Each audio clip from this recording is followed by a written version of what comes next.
A Russian court found Kremlin critic Alexei Navalny guilty of large-scale fraud and contempt of court on Tuesday. He was sentenced to 9 years in prison, a ruling that will keep President Vladimir Putin's most prominent opponent out of active politics for years ahead. Navalny had pled not guilty. He has dismissed the charges as being politically motivated. He is already serving a 2.5-year sentence at a prison camp east of Moscow for parole violations related to charges he says were fabricated in order to thwart his political ambitions.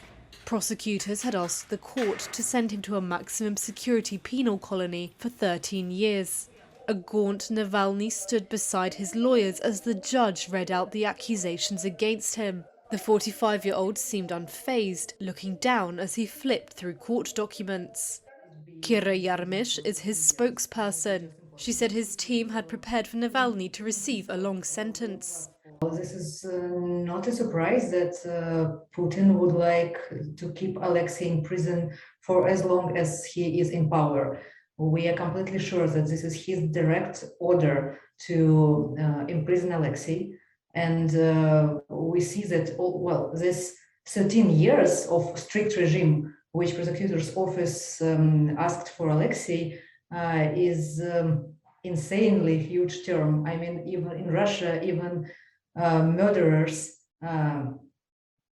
get in average about 7 years. And so 13 years for so-called economic crime is just too huge. Navalny was jailed last year when he returned to Russia after receiving medical treatment in Germany following a poison attack with a nerve agent during a visit to Siberia in 2020. Navalny blamed Putin for the attack. The Kremlin denied involvement and said it had seen no evidence that Navalny was poisoned. Russian authorities have cast Navalny and his supporters as subversives determined to destabilize Russia with backing from the West.